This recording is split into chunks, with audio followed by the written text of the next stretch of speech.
Welcome to the Kinesio Outdoors podcast, where my goal is to educate you on how to safely enjoy exercise indoors and outdoors, inspire you to experience life outside, and encourage you to live a more active life closer to nature. Today on the podcast, I've got Gunnar Allen of GhostBull. Thanks, Gunnar, for joining me today. And how are you? Great, Stefan. Thank you for having me. Yeah, the GhostBull Hunting. You got to see it in action and really enjoy talking with you and talking hunting right here before Christmas. How perfect is that? Yeah, that's the perfect segue. This podcast is all about hunting stories. That's all we're going to talk about. We are going to have to sprinkle in the fact that we did hunt in what I would consider monsoon type conditions. I'm sure you've hunted in much worse, but 25-mile-an-hour winds, wind blowing sideways. I wanted to walk backwards half the time we were out there, so I got to experience what that wicket brain gear was for, and I got to experience the Oregon coast full-fledged in October and then November because I've only hunted the Oregon coast in archery season. Yeah. So let's dig in. You're a rifle hunter, pretty much, or exclusively. So October, let's start before I showed up to hunt blacktails with you. You were going out on weekends, is that right? Yeah, weekends and after work, using up every ounce of daylight and just getting quick hunts in just to kind of track elk and see what's moving, see what the sign looks like, and seeing what the pressure looks like mostly because that's the problem right there. Pressure. That's where that's changes everything. So and we have that new green dot system incorporated this year, so had to get used to that as well. Yeah, that was a big learning curve because I've hunted that area last year. I think you were trying to help me get into a bull. And it was really interesting because on the coast, I think this is common throughout most of the timber companies, is they'll open more roads as more rain comes in. So I'm used to walking, oh, I'm just gonna walk in like 4 miles is kind of far. And we're just driving way further than I ever walked. So I'm like, oh, this is kind of nice. Hunt hasn't even It is. started yet.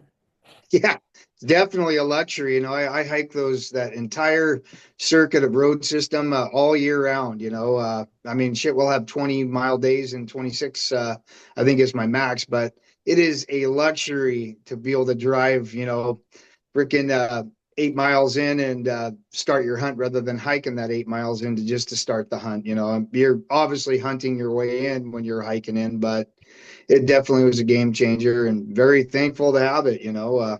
Yeah, I think it helped remove that pressure that we just mentioned earlier. Yeah, I think it did, which was pretty nice. So I went up there, I think it was the 17th or 18th of October, something like that. I can't remember. It's like the third weekend. And at that point in time, to give people an idea, what are the bucks and does doing, a week or two before, a week and a half before Halloween? Well, normally we get a cold snap and that sends them off into rut, so they're marking their core areas. They're gathering them does. Them bucks will suck them does into the brush, and you got to hit that brush, find them old grassy roads and whatnot, and hopefully it's the wind's in your face because it swirls around a lot there as you learned, and Oh yeah. it's raining, so it can be quiet. I mean, you can get in there and hit a stock.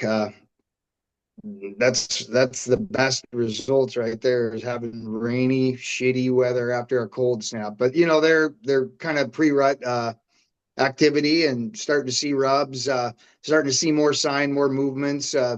Sign tracks showing better, and you're seeing more deer. But pretty mild when you showed up, and it really didn't see much of a pre-rut this year. Yeah, I'm trying to remember the temperatures. When the sun was out, wasn't it like 60 degrees or something? It was pretty warm. Yeah, 50s for sure. Yeah. 50s for sure. So, But I'm gonna have you explain something because I didn't really know too much about it until you were talking to me about it. So you mentioned kind of going into the thick stuff, which is what you're notorious for. So these blacktails, a lot of people you'll see hunting blacktails differently than you hunt blacktails. What you'll see a lot of people do is go to clear cut, get out their binoculars. Unfortunately, some people pull out the thermals and use those to look for bucks and does. We didn't do that. We looked at clear cuts as we're driving from one spot to the next, but we weren't hunting clear cuts. We were hunting the creek bottoms. So why don't you explain what you explained to me of where the big blacktail bucks hang out and why you like to go into the brush? It's not because the brush is super fun to walk through, right? It's because that's where the big ones live. So why don't you explain that for us? Well, yeah, that's why they're the hardest animal to hunt in North America. I don't care what anyone says. Sheep, it's all about endurance and climbing, dealing with weather. Well, we're up, down, climbing, dropping, in that brush, and then blacktails are nocturnal, first and foremost. So to harvest a mature one, you've actually done something that makes them the hardest animal to hunt in North America. So we got a lot of things going against us. I'm not a sit and watch kind of guy. I cannot stand it. I mean, most people don't realize that still hunting is moving slowly. It's not just sitting or on stand. Mhm. It's a mixture of both, and I love still hunting and just moving slowly through the cover and the area. And that's where I've found most bucks.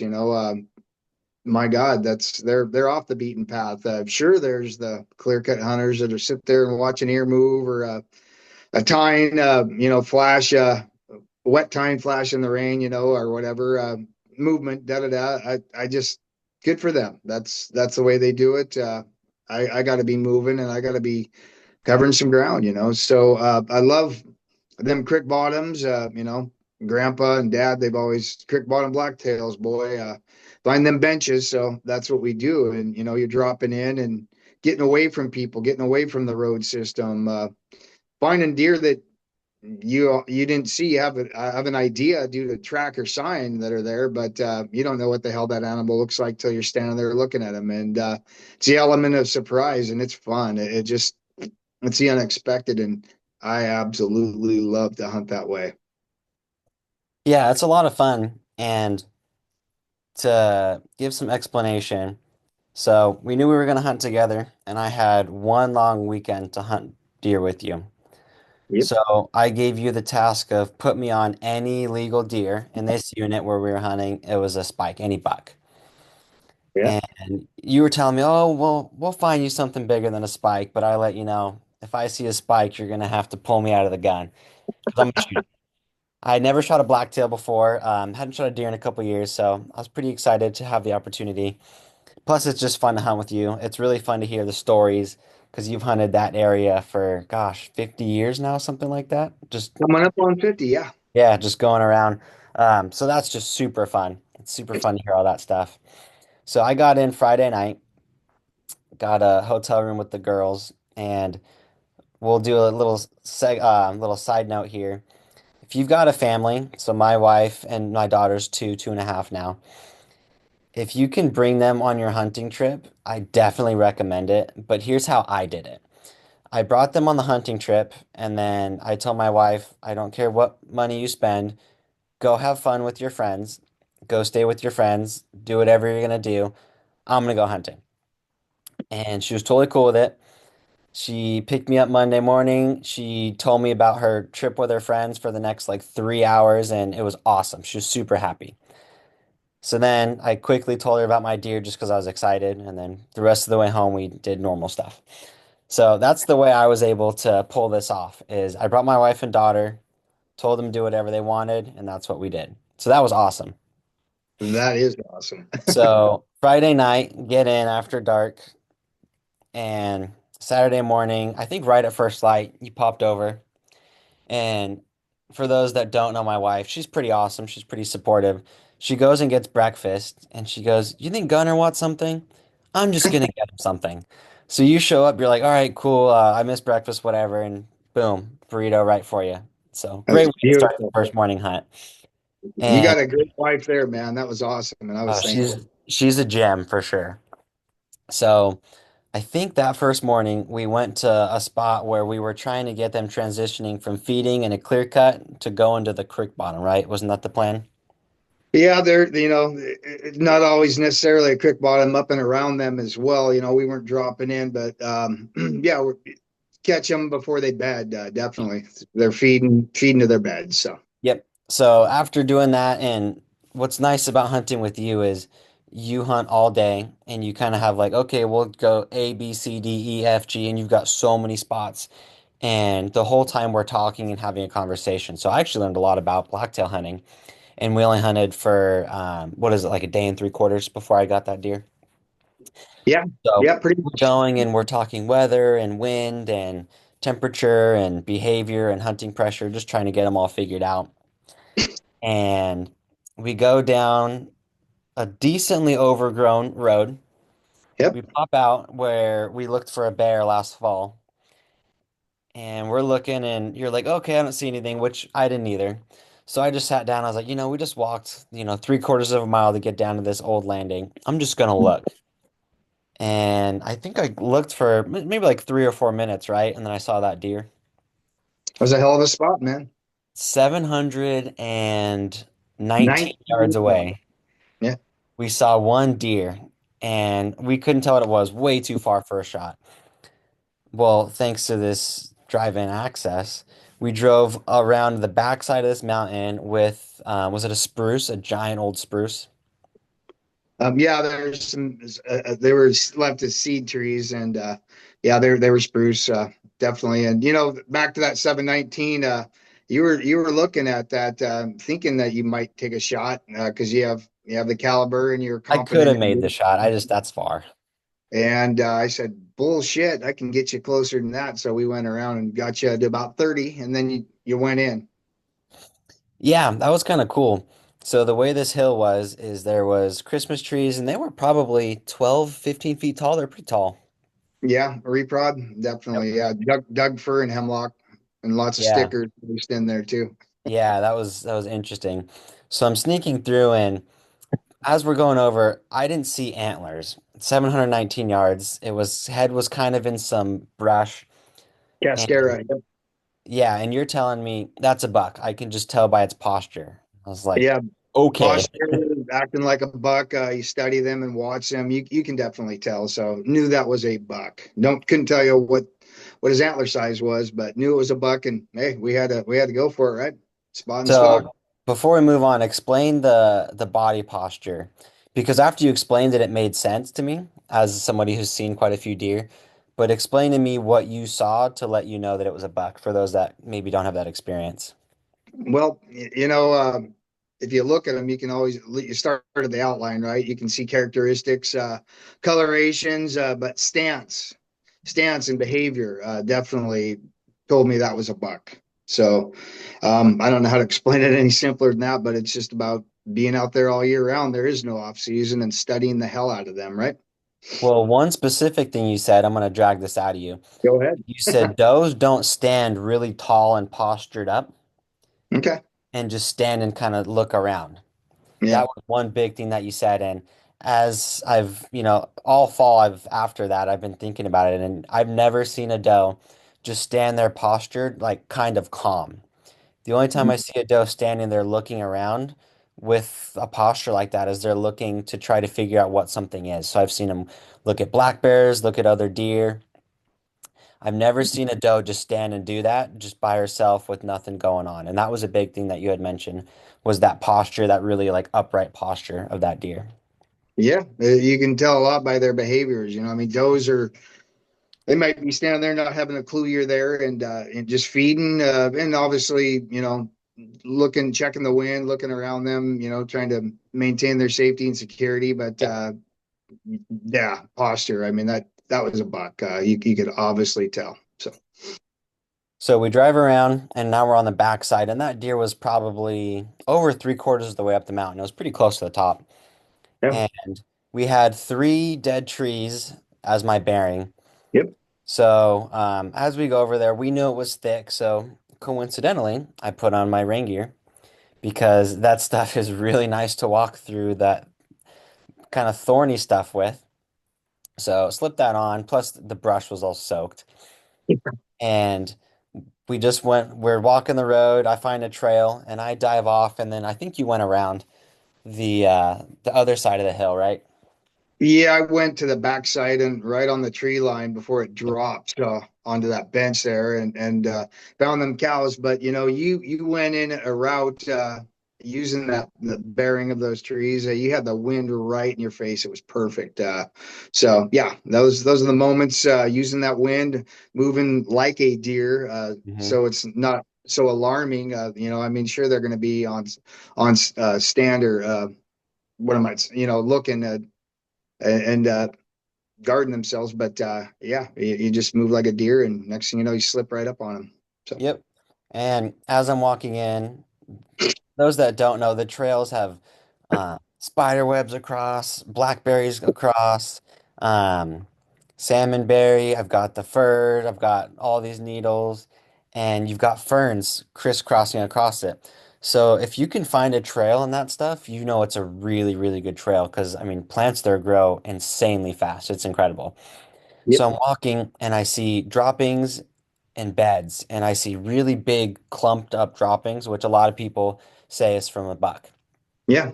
And as I'm going, I'm seeing fresher and fresher droppings, what looked like a pretty fresh bed. So I'm now just trying to look, and there was kind of like a small opening, and when I say small, it was like the size of a bedroom, where there weren't a lot of trees, but there was ferns, and the grass was kind of patted down from just an animal obviously living there. And looking around, nothing there. I try to get a little closer to where those three dead trees were, and deer bust out. So that was that. But that was 2.5 hours into our hunt, and I was 30 yards away from what we're pretty sure was a buck. Again, we don't know how big it was, but 30 yards away in 2.5 hours. It was an awesome start to the morning. Hell yeah, it was. That was an awesome spot. And yeah, that you got into that pocket, you got close. And like I said, I came around the back there and wind was wrong for me, but I was there just to run interference for you and, jump them two cows right out of the gate. They Mhm. were in their beds. And yeah, that was definitely a good way to start. Yeah, it was super fun. So after that, I think when we hunt together, we goof around a little bit, which is super fun, teasing each other and stuff. And we Camaraderie. just went spot to spot to spot. We ended up putting in 8 miles that day and didn't see another deer. That night, we went on your slipper hunt, and the wind was blowing pretty hard, and there was a little bit of rain every now and then.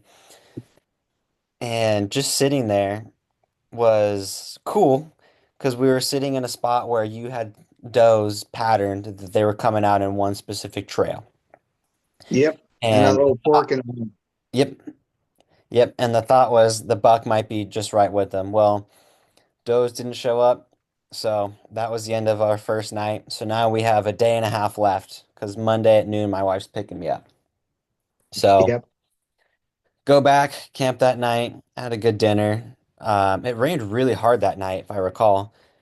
And where I camped out at the local archery club, there was a kind of an outbuilding there with that metal roof. And man, I slept like a baby with the rain on that metal roof. It was like the perfect white noise.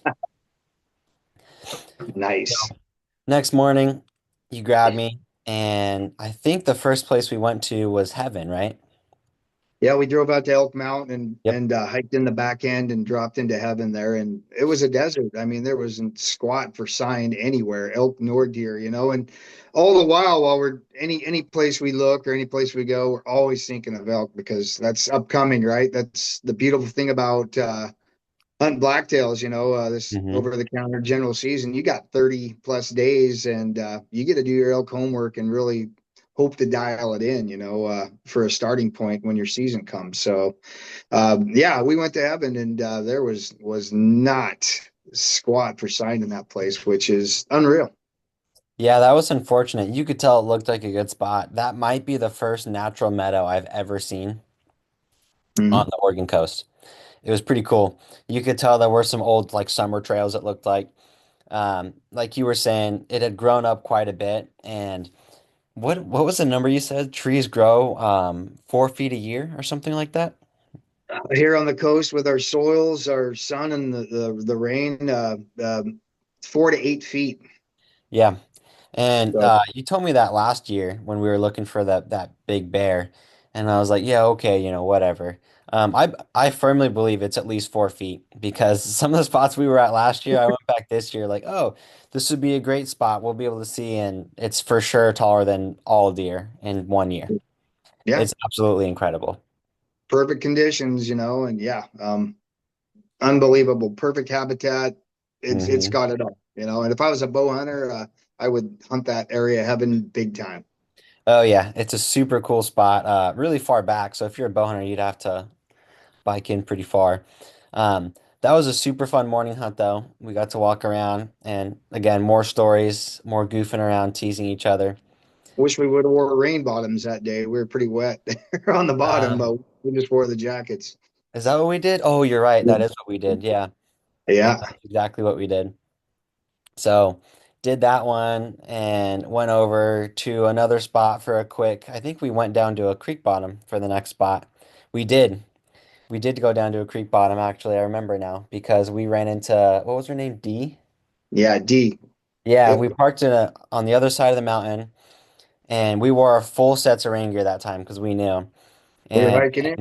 we had a gully washer that was pretty rough. Wind was blowing almost sideways to where I was walking with my head down to get the hood of that wiki up jacket to cover my eyes, and the bill of my hat down. I loved it. You said, "God, this is the hardest rain I've ever Yeah, experienced during hunting." I'm like, "This is beautiful weather." Now you get to see what that wiki up rain gear is all about, don't you?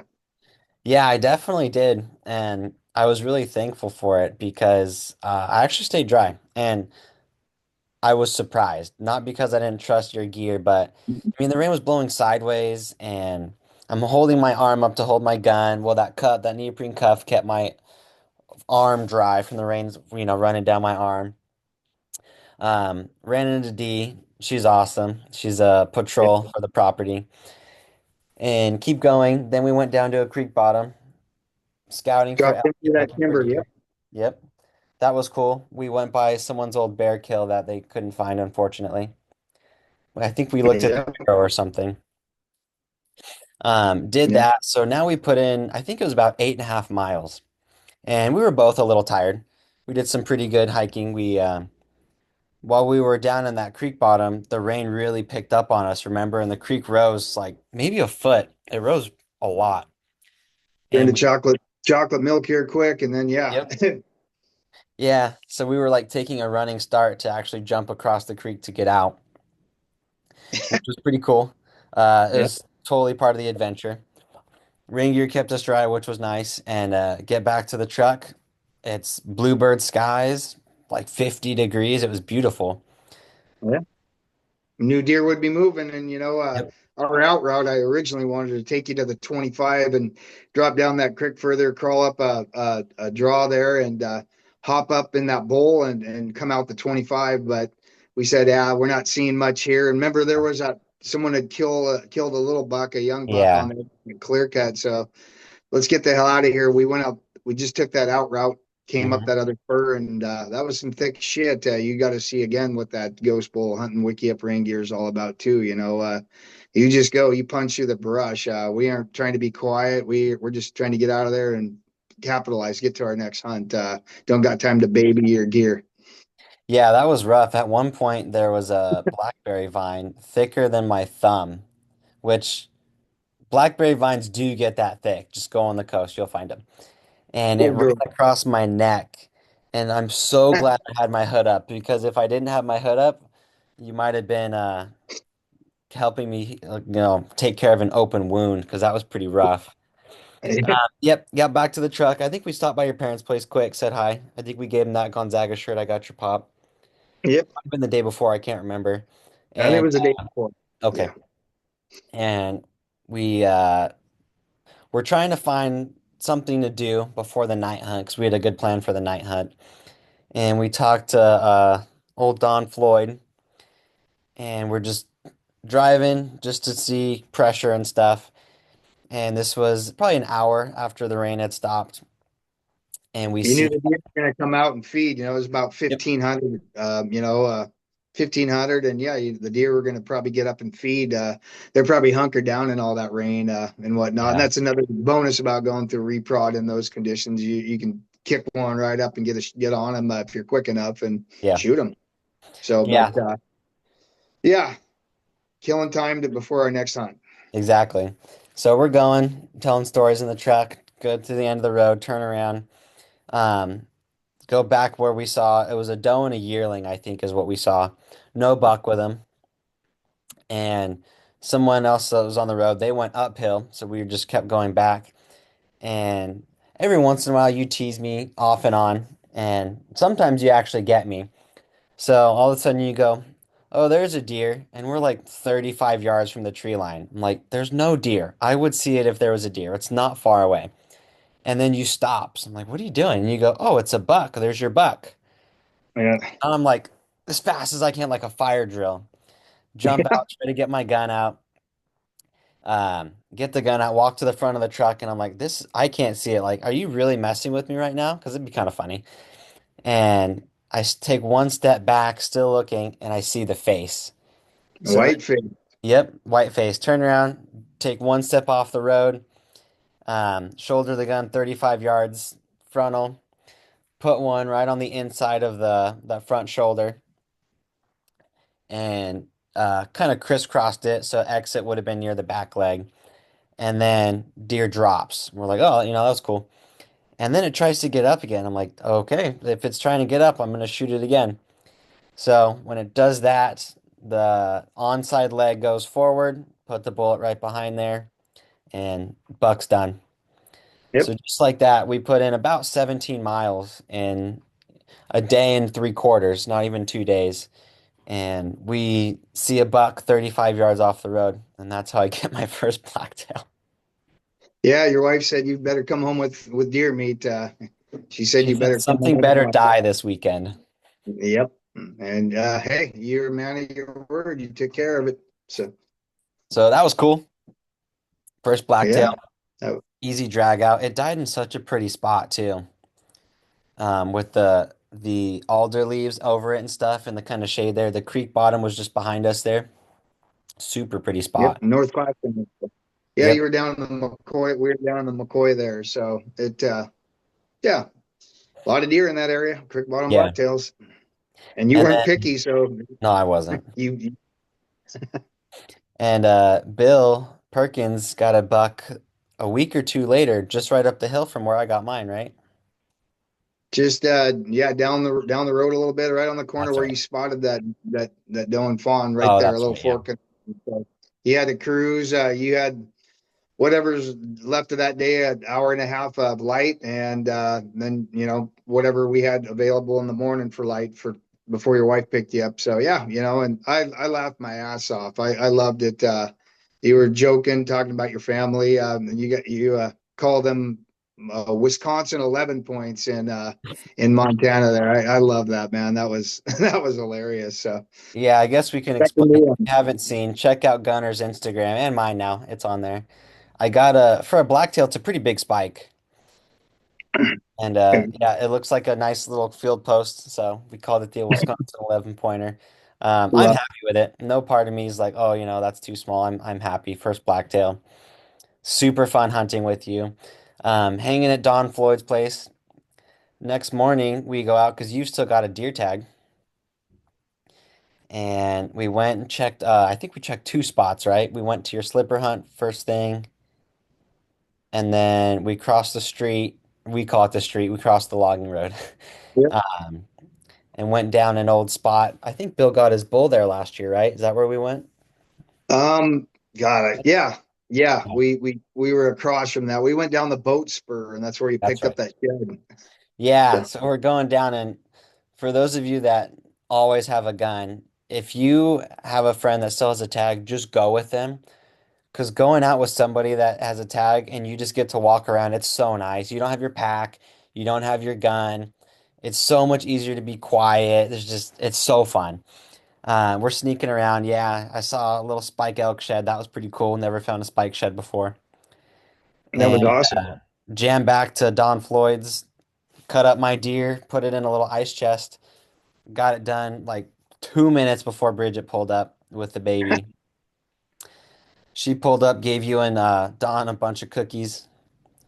Awesome cookies too. And then that was it. I was done by noon on Monday, got home at dark, a little after dark, and first successful hunt in a couple years. It was cool. Damn cool. That was we jam packed everything and we covered some ground and you made it happen, and you weren't picky. So first buck that stepped out, boom. And yeah, you went home to put meat in the freezer, and that's a damn good eating deer. It is. I ate a tenderloin off of it, and I didn't need a knife. It was pretty cool. God, melt in your So mouth. there was, I think, 2.5 weeks left in the season, and you had those 2.5 weeks off work, if I remember. So how did your deer season finish out for you? Well, it was awesome. I always take the last half of October all the way through November off for, some people go to Hawaii or Disneyland. I go hunting, and that's what my vacation time's for. So back to that green dot system, it eliminated driving down roads and spurs. They just had a certain route. We nicknamed it the New Veen Loop in our base, and there, and it pissed a lot of guys off. And the sad part is the elderly guys, the old timers, they can't get out and hike like we do. And they've been hunting those spots for 30 years, and now they can't go there. That sucks. Truly does suck, but it did provide more opportunity. Whereas last year, I saw 7 legal bucks. The year before, I saw 16 legal bucks. So this year, I saw 34 legal bucks due to that green dot taking the pressure off those places. So, yeah, it takes a little longer. You're covering ground. You got to use your eyes more, let your eyes do the walking, but, and be smart about it. But, yeah, had those areas all to myself. So, it was Halloween. I came up through that graveyard there, just creek bottom, jumping up, climbing, and looking for elk as well. And there was zero pressure. Nobody was in that area. It's a weekday, and yeah, they're just hiking up a main line. Rookie mistake. I had my gun on my shoulder. Not a clear cut hunter, so we're getting into clear cut territory until we get up. And right on this corner, as I'm going up, there's this beautiful 3x3, just the white face. Mhm. He's got his head down. I think he was rubbing this little cascara that was hanging over the bank a little bit, and he was just standing there with his head down. And shit, we're 10 yards apart. We're face to face, and I'm working my gun off my shoulders slowly. Had two choices: fast, jerky, might have spooked him, or slow and steady. And slow and steady wins the race. So I got the scope covers flipped. Safety ops bringing the gun up, got him in the scope, but he was just a brown streak by then. And beautiful buck. Got a good look at him.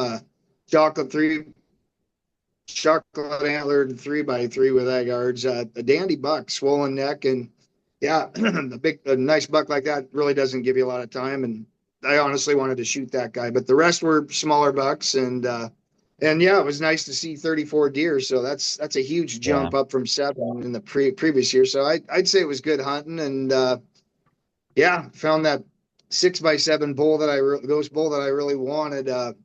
Opening day of deer, so just kept an eye on him, and he'd stayed in that area. And we'll talk about elk here soon, but so yeah, deer season slipped by, and now it's time to gear up for elk.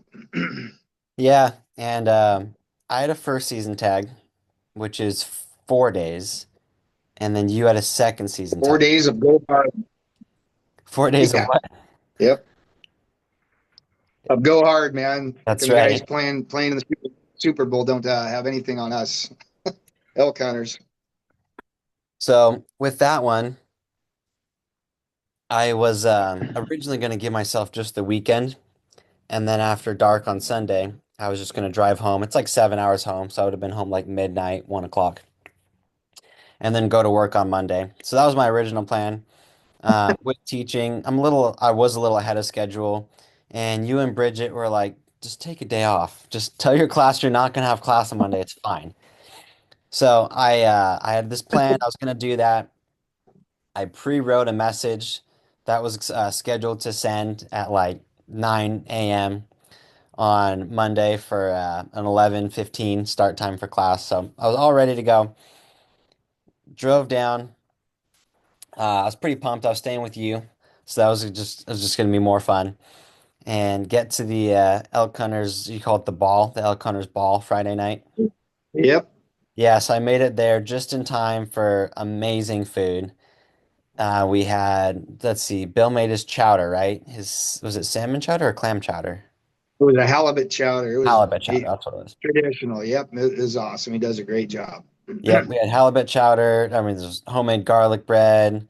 Uh, Don Floyd's wife made Maryland, amazing, yep, Marilyn made amazing blackberry cobbler. Uh, wild blackberry stuff is yep, phenomenal. yep, everybody's giving each other a hard time. Finally, the three tag holders, we all kind of get together. And Where are we Wally's going in the wife, morning? yeah, Wally's wife goes, well, we got elk here tonight, so I might try to shoot one on the back 10 acres here. So that's my plan for the morning. So we're like, cool.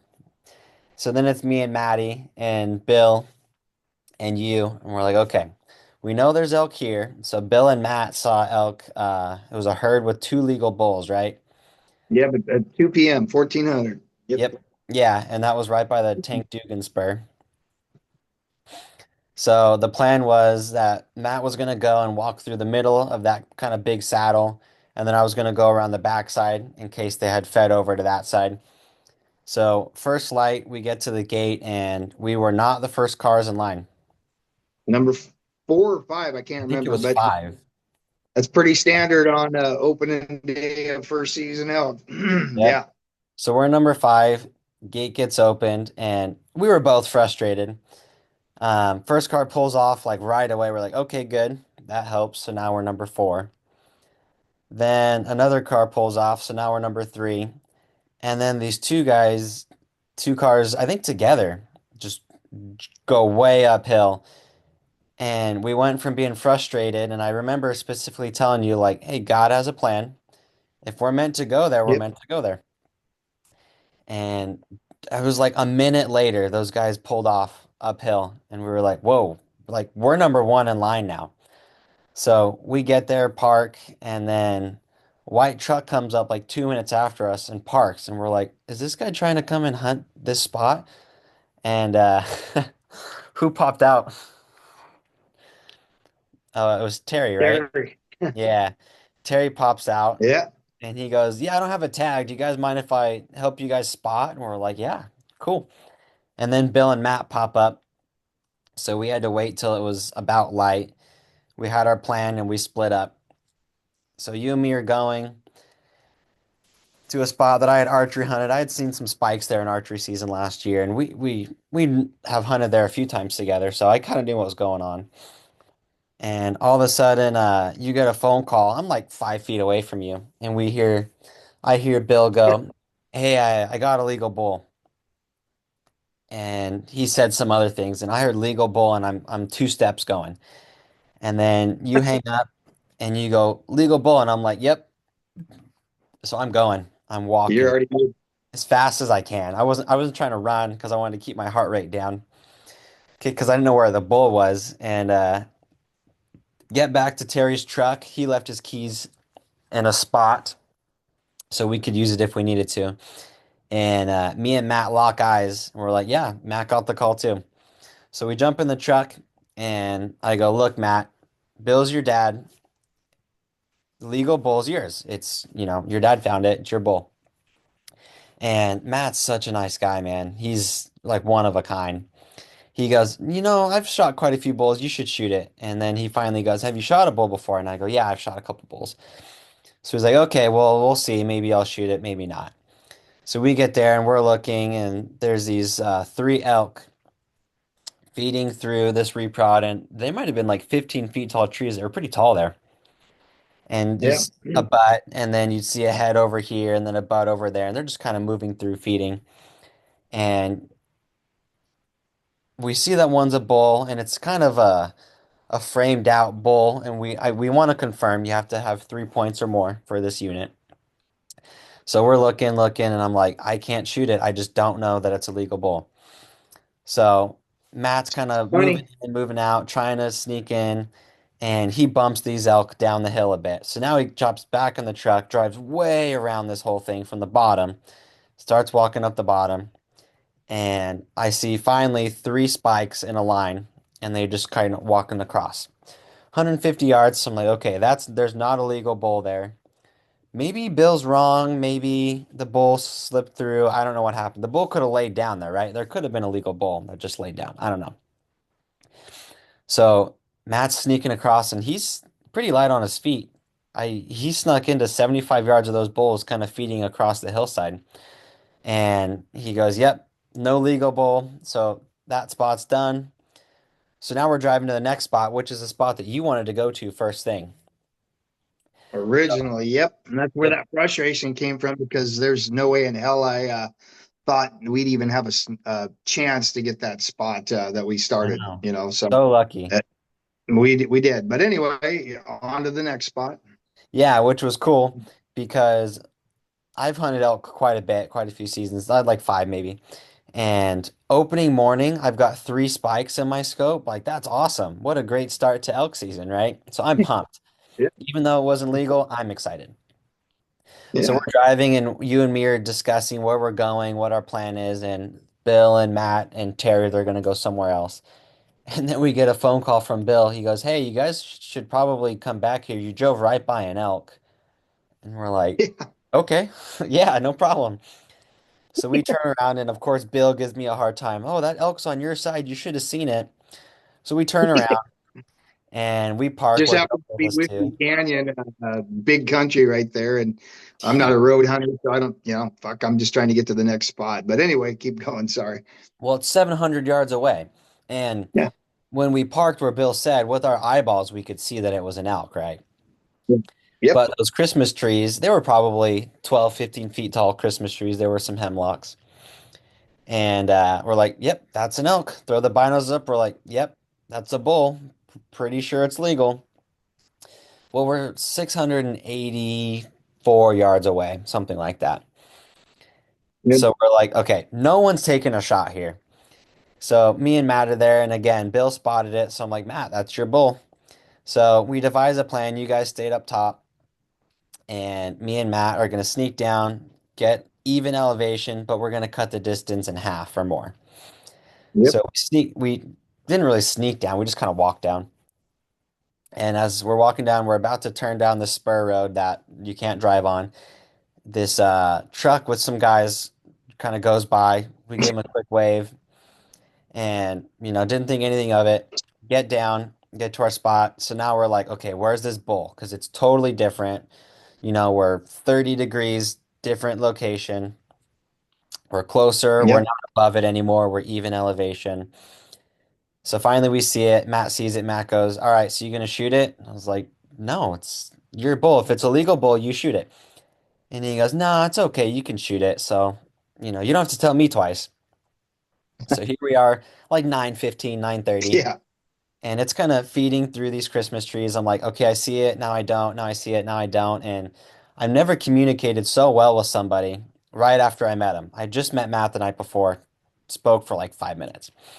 We're like, okay, do you see that tree by that rock? Go up 20 yards and to the left five, and there it is, and it's facing this way. So finally, we're looking, and I see it, and I'm like, okay, cool. I'm ready. As soon as it picks his head up, I'm like, that's a legal bull. Matt, are you on him? And he goes, yep. So he's looking through his binoculars, put the crosshairs behind the shoulder. I had already adjusted my turret for 384 yards. Super steady on my Tricer bipod. I'm not sponsored by Tricer. I just like the bipod. Uh, Lean into the bipod a bit, send around, and the bull drops. And Matt's like, dude, you just dropped him with a 6.5 PRC. Like, that's incredible. And I was like, that's kind of weird. It's not that big of a gun to drop an elk, but okay.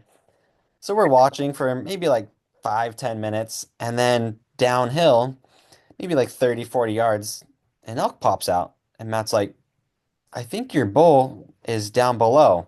So we're like, that doesn't make sense. It dropped. So we're looking, I look through the scope, and all of a sudden I see 5 by 5. And I'm like, Matt, this is a different bull, and it's a pretty big bull. You should shoot this bull. And Gunner, you should have seen Matt. He was like a cartoon character. He ran so fast, his gun was laying down 10 feet away. He runs over, gets on his gun faster than I've ever seen, and he's on that bull quick. First shot, we hear a hit, starts feeding to the left, or starts moving to the left, not feeding, moving to the left. No shot, no shot, no shot. I shoot, hit it, and then he high shoulder shoots it, and it drops. And I watched it roll down the hill, like maybe 20 yards into this old alder. So we're like, cool. We've got two bulls down. It's 9:30 opening morning. Like, what a great day. 5, 10 minutes later, there's a bull at the same elevation walking across now to the right. And we're like, what is going on? Well, we look, it's the same bull that Matt shot, we can see. So Matt's shooting, and I think he was missing. He was trying to shoot it in the like a high neck shot to Yeah. drop. Hard shot, 384 yards. He doesn't have a turret. He's shooting a 300 short mag. So he's just holding over, doing his best guess. And then we hear from behind us, 684 yards. Kaboom. We're like, do these guys, are they with you guys? What's going on? So Matt's like, I can't get a shot. If you have a shot, I need you to shoot this bull. So I shoot the bull and it drops, and we're like, okay, this bull's down. 5 minutes later, up the hill where my bull was, there's an elk walking across the hillside to the left, and we're like, okay, what is going on? Is there a third bull? So we're looking, and I was like, I'm not gonna shoot until I can confirm that it's the same elk. We don't need three elk down with just two tags, right? We're not party hunting. Yeah. And finally, I see blood right where I had shot the first time. So I'm like, that's the bull I shot. Like antlers look the same. There's blood where I shot. So I shoot and this bull drops. So we're like, okay. Now we just sat for like 20 minutes just looking at the hillside. No movement, so we feel pretty good about it. You guys come down and come to find out you guys thought there was a third bull. And then the guy that was ended up being near you guys were like, hey, if this elk's suffering, you need to shoot it. We don't know if these guys can see it from where they're at. So One fucking we don't multi shot in the animal, damn sure right. So exactly, yeah. right? We don't want any suffering. So we meet up, get what's that tool called that we use? It's a motorized winch, right? A little rope winch there. They call them capstans, but it's actually a Okay. gypsy head. But yeah, capstan winch. They're awesome. They are awesome. You gotta see them in action. Yeah, so we have to go down, cross the creek, which was decently big, big enough that salmon run up it. Go up, and we went up the wrong little finger ridge, which it's pretty hard to navigate that stuff when the trees, it's a jungle. And finally, me and Matt are like, okay, I'm pretty sure the bull's over here. So me and Matt just kind of take off because we've got you, the dude Austin, who that group sent, and then Calverto. Calvert, Calvert. Yep. Yep. And me and Matt go find his bull immediately. His bull's dead. So then we go up to find mine, go on a goose chase. Finally, I see a hemlock kind of bouncing around. And I'm like, ah, that's right where my bull was. So I take Matt's 300, go up. Sure enough, it's my bull. And unfortunately, it wasn't dead. So I'm yelling at you guys of like, hey, I have to shoot. Like take cover. And I yelled it a couple of times before I finally got confirmation that you guys were like totally safe. Got you guys safe. I tried to shoot straight downhill as much as I could because I was uphill from you guys. So I was trying to shoot Yeah. steep enough that I'd go right into the dirt as the bullet passed through. Um, Shoot, elk's down. So we've got two bulls. We found two bulls. Like we're pretty pumped. So that dude Austin, he's on the walkie and goes over that whole hillside for like maybe 45 minutes. It was kind of a long time trying to For find this about an hour, I bull. jumped in and helped there too, but we made sure that there wasn't a third bull, a Yeah. no wounded bull. So, Yeah. yeah. We definitely did our due diligence there. There was two bulls. We got the two bulls. Everything was accounted for. And then started the 8 hour winching out of the bulls. Yeah. Yeah. We got It over was to a them at about harder 10 pull. a.m., got out at 6 p.m. It was a harder pull downhill than it was uphill with all that reprod. I mean, it was nasty stuff. And, add the fact that the winch was running at about 50% due to Yeah. too lean a fuel mix. God, that was horrible. Hey, but we got him out, I mean, some guys Yep. would have quartered. We could have done that too, but hey, we got him out. So Yep. that's elk hunting. Everyone does So it a little bit. yeah, got the bulls out and got him to the skinning pole. That was pretty cool. Two bulls whole hanging side by side. Me and Matt skinned him out while you guys just sat around, ate pizza, and shared hunting stories. That was so fun. Obviously, teasing me and Matt for whatever everybody wanted to tease us for. Super good time. And I Yeah. figured out with my bull what happened is my first shot went through the back straps. I think my turret was off because my velocity was off with the chronograph I used. I think I was 3 mils high. So my first shot Okay. went through the back straps, which the shock of the bullet shocked the bull and dropped it. Well, that's not a fatal shot, so the bull got up once it felt better and started walking away. My second shot on it was a high shoulder shot that was up in the spine, and I recovered that bullet. It mushroomed really well, but at 384 yards, the bullet was traveling, I think it was like 2,500 feet per second, 125 grain bullet, a little on the light side, and dropped the bullet, but unfortunately, it wasn't enough impact, enough kinetic energy to break the spine. So that's why I had to go up and put one in the neck and finish it off. So that's what ended up happening there. Pretty bummer, pretty big bummer that the bull suffered, but we got both Yeah. bulls, got him out whole. My bull, we got all the meat. We got as much we could off of Matt's. Matt had some bloodshot. You were saying you think his bull got injured in archery season. It was pretty beat up. Yeah. I believe so. So yeah, yours was in definitely better shape. Definitely. Yeah. You know, for me, brother, I like a 30-yard shot. There ain't Yep. no question that bull is dead before it hits the ground. But hey, it was your first bull.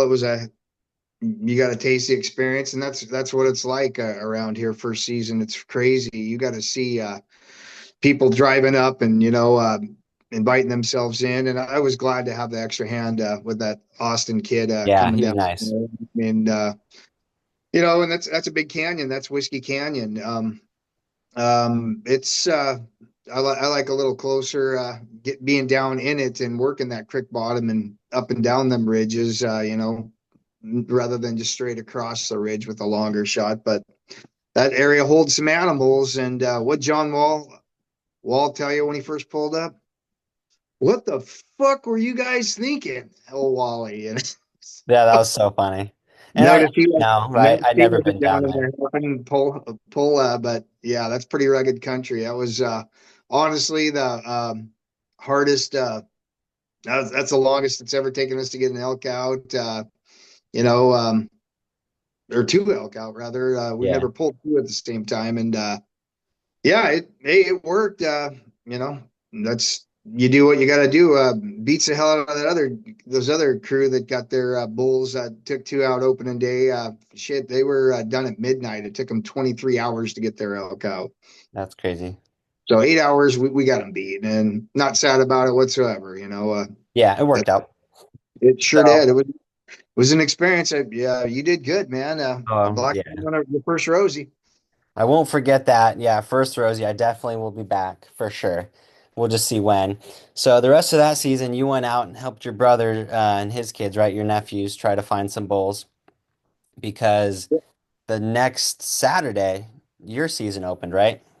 Yes, sir. So how'd Yeah. that go for you? Well, that 6x7 was still in the area there. Track. No one had been in there. People, they're not even going to walk. It's really not that far of a jaunt.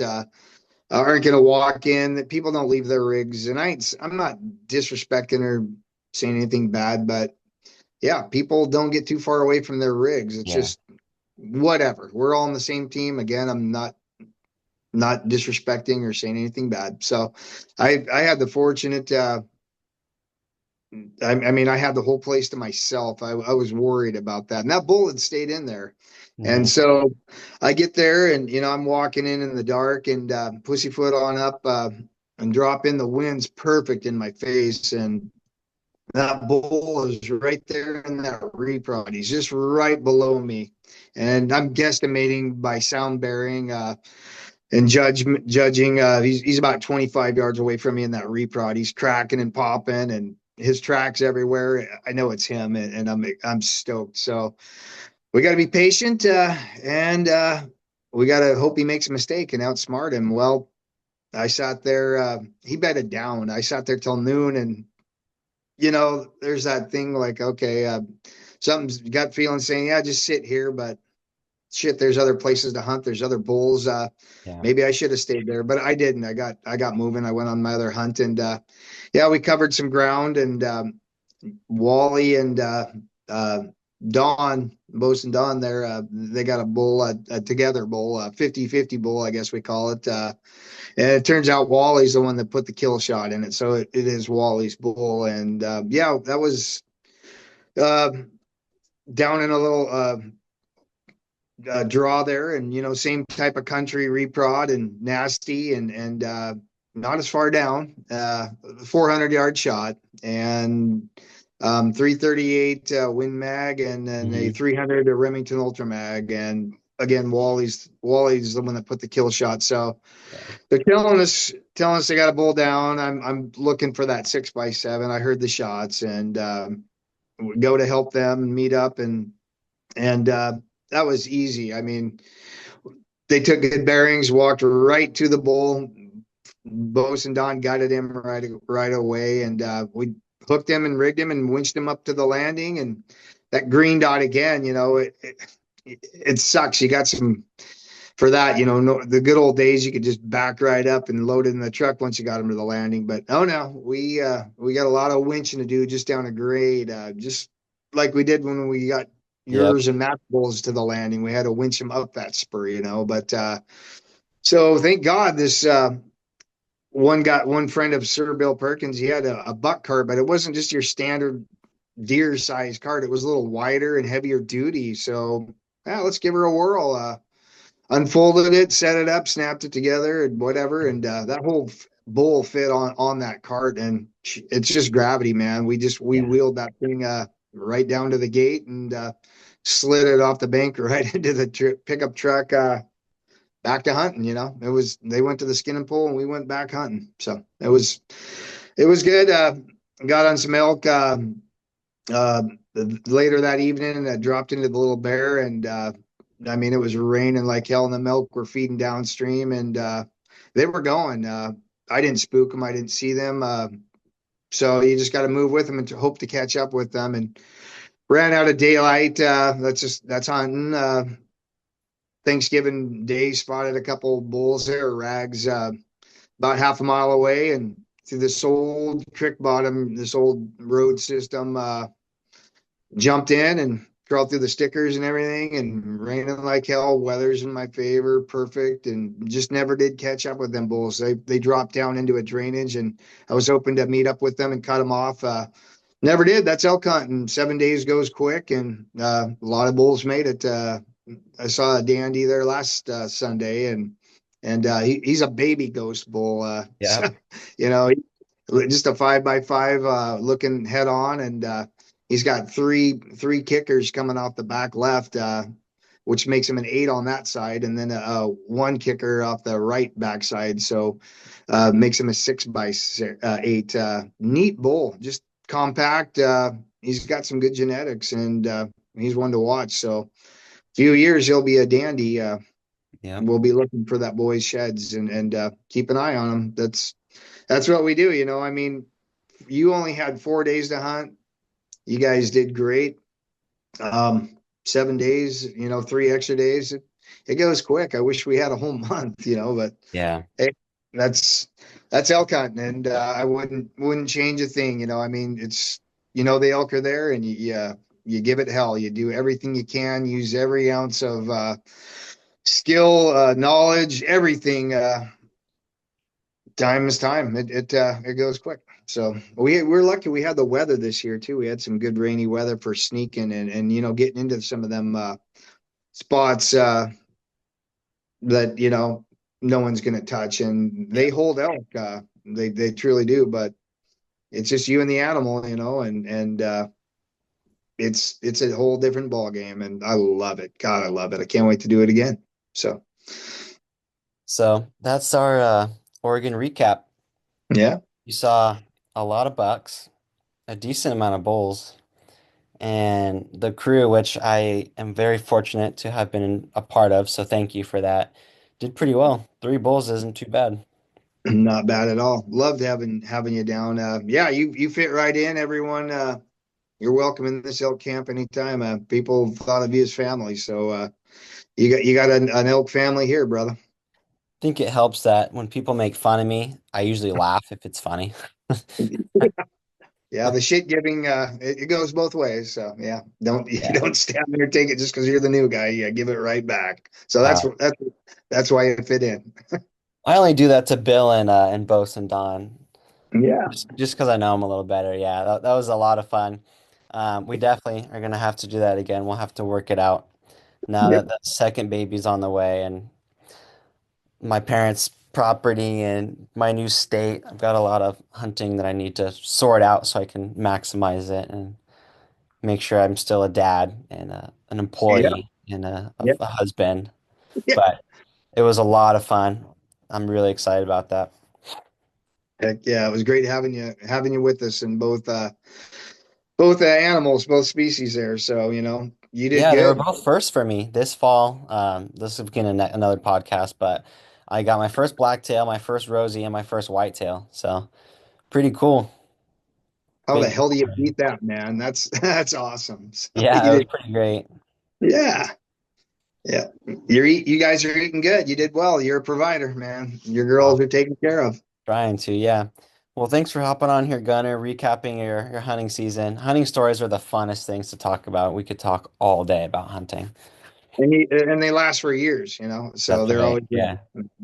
So before God. we jump off, why don't you tell people where they can find pictures of the baby ghost bull, and if they're interested in rain gear that's gonna protect them from blackberry vines as thick as my thumb and 25-mile-an-hour sideways rain, where can they find the rain gear, and then where can they find your, because you post all year about elk and deer and stuff. Where can they find you?